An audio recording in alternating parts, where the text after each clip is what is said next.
we can help the poor. Mr. Peter and the wife, the family were there in the church. And after Mass, they went home. So in the evening, after news, they started discussing, what are we going to offer to the parish priest so that he can give to the poor? And as they were discussing, reaching to no conclusion, they were getting tired and dozy in the night, So there was a rat in the house. The rat had overheard them discussing, but they were not finding solution. So it ran out, out of the house and went to the corner where they kept cows, pigs, and chickens. So the rat went to the cow and said, our master has a problem in the house, but they have no solution. And the cow asked, what is it? They are asking for donations. How can we help them? And the cow said, it's none of my business. It's a human problem. The rat didn't stop there. It went to the pig and told the pig, our master is in trouble. Their parish priest is asking for donations. What can we offer? And the pig said, none of my problem. That is their human problem. Finally, it went to the chicken, explained the same problem, and the chicken also didn't give it any concern. The rat went to its family to explain the same. But after a while, the chicken came to its senses. And since it was next to the pig, it started talking to the pig. Mr. Pig, do you have any solution to the problem of our master? And the pig is just, it's not my problem. Then the chicken said, I have an idea. He said, what is it? We can help our master. What if we offered chicken eggs and pork meat? Because with pork meat, the master can sell. Eggs also, they can sell. And the pig said, I beg your pardon? He said, I said we can offer eggs and pork meat. And the pig at that time became conscious. He said, do you understand what you are saying? He said, yes, I mean pork meat. And I can offer chicken eggs. And the pig said, you are foolish actually. For you can give your eggs without dying. But I cannot give pork meat without dying. You see, as a Quaker here with your staff, our brothers and sisters working together, unless each one of us is not afraid to offer pork meat, there's always a temptation in our human life to be very minimalistic, just to do the average and be satisfied. Because we're afraid to offer pork meat. Pork meat entails dying to oneself. Eggs are easy to give, isn't it? You give eggs and you still remain alive, Pork meat demands offering oneself totally. In the context of talking about the synodality, I think it suits also here our context, our discussion.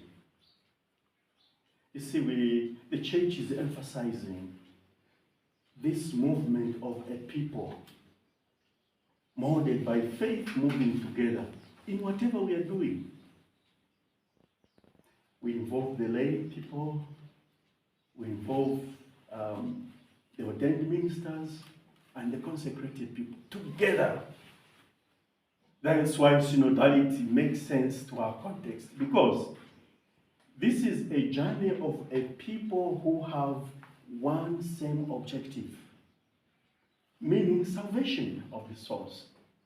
So as you are serving here as a Quaker, remember that you are a community motivated by faith. And it is only faith that is a common denominator among us, the staff and those who are in leadership. And so there is a need to move together. If you go to the etymology of the word, synodality or synod, from the two prefixes, as sino, which means together, and odos, which means the journey. This is a journey which is regulated, governed by laws, because we can't do things anyhow. And you see, if we have to move in a more governed way or regulated way, because as human beings, we don't like laws, by the way. Laws, especially those that forbid, don't do. We like those that allow, isn't it? Those that give privileges. And that's where our demand for our rights also come in. But laws are good because law gives life, by the way. In nature, if you look very critically, for instance, trees are governed by laws, and they obey the laws. In order to kill a tree, it is very easy. Don't take an axe and cut it. Just remove it from the soil. When you remove a plant from the soil, you have removed it from the laws that support its life. And naturally, the tree will dry, it will die. Why? Because the environment in which it is grown has laws that sustain its life. You talk of aqua life, things like fish. Fish is clever, it never tries to come out because it knows if it comes out, it is coming out of the aqua laws that support its life.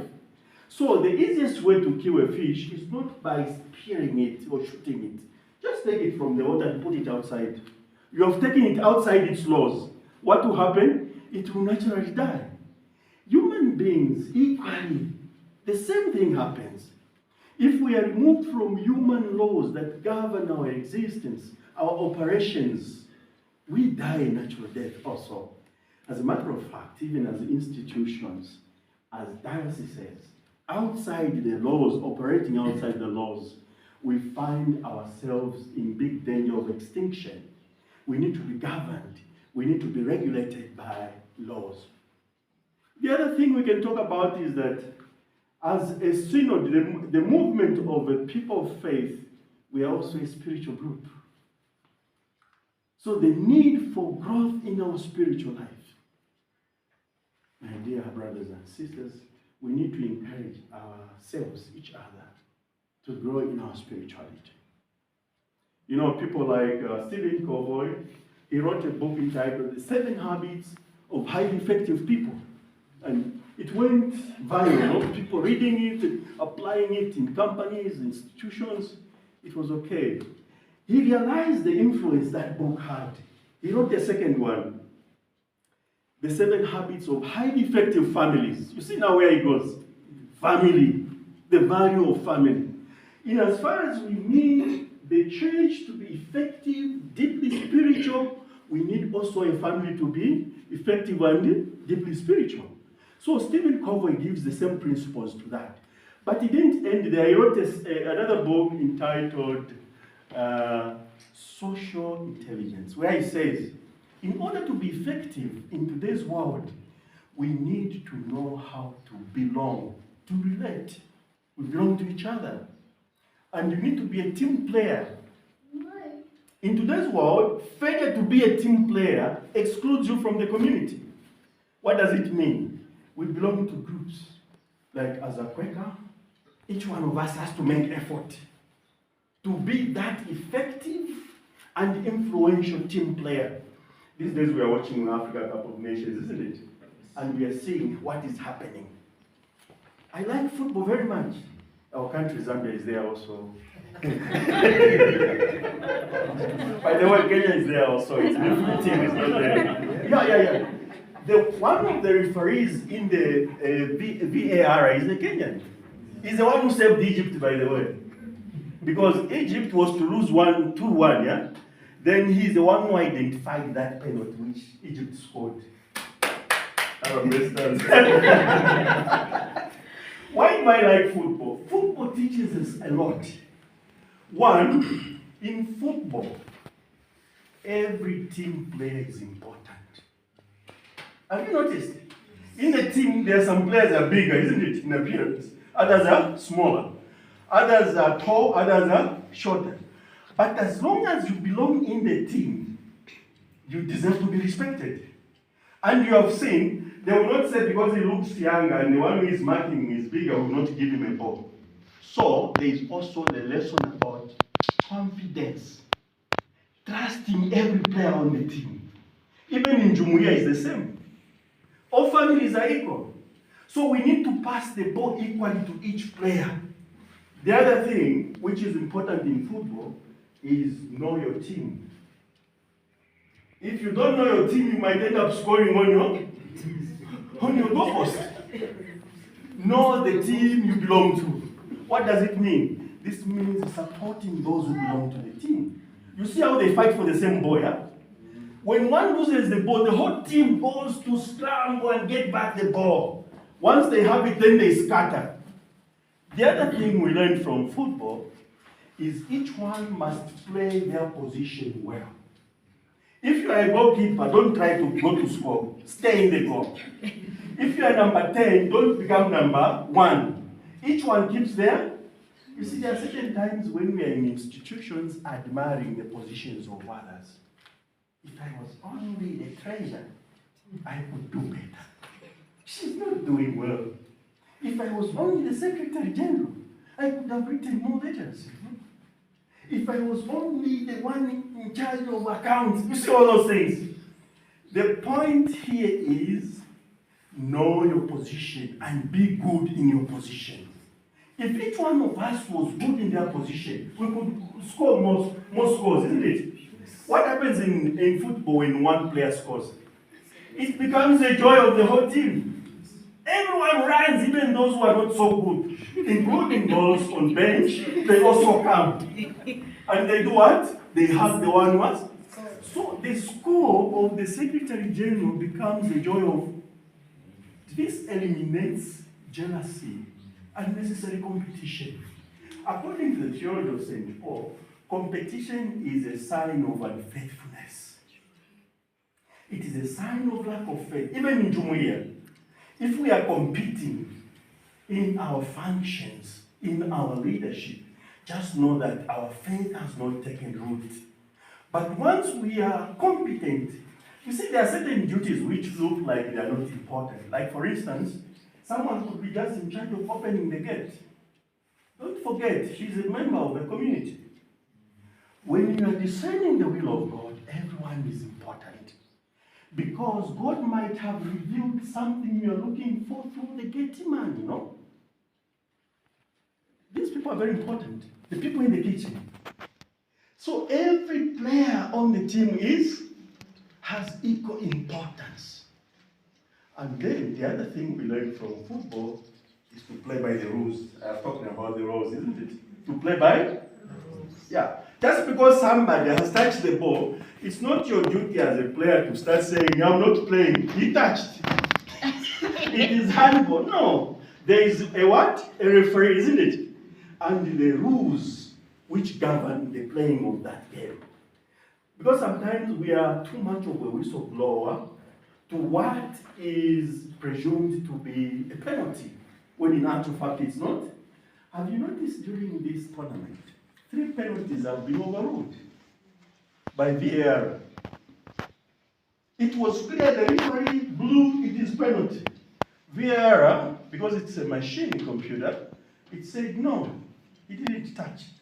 One of us was a penalty concerning Zambia. It saved our lives.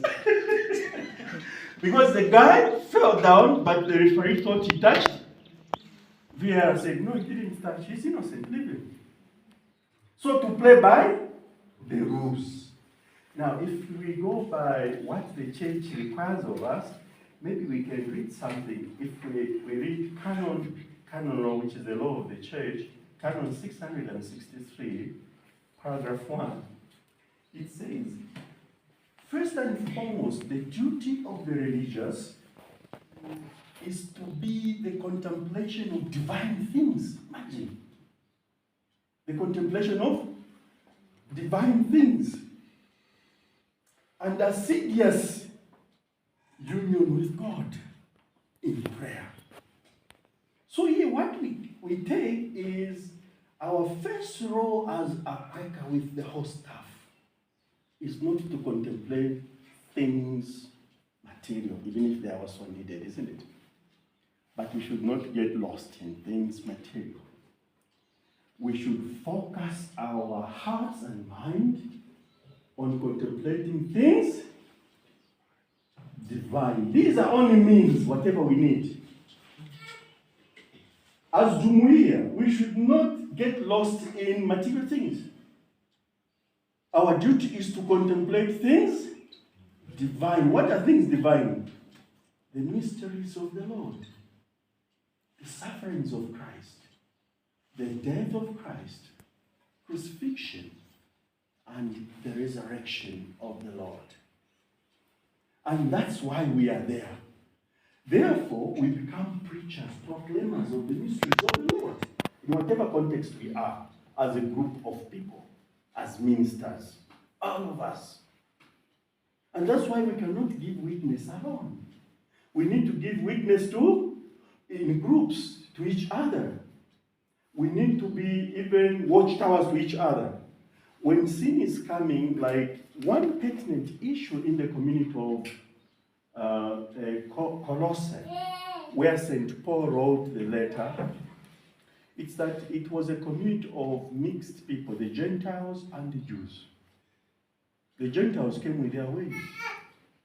The Jews had their own way of lives. And to belong, which demanded that one must be circumcised. And they neglected the law of love. And they had other ways of life that were not permissible in the Gospels. Now, the problem is this, that when we are living in a community, we may have some people who are a little bit better in faith, and others who are behind in faith for different reasons. So we have an equal responsibility. Those of us who are good have a duty to preach by good examples. If we don't preach by good examples, those who are lagging behind the scene will preach to us with their bad examples. Either way, there is preaching, there is witness, but one leads to destruction and one leads to eternal life. And that's why it is important in everything we are doing to bear witness.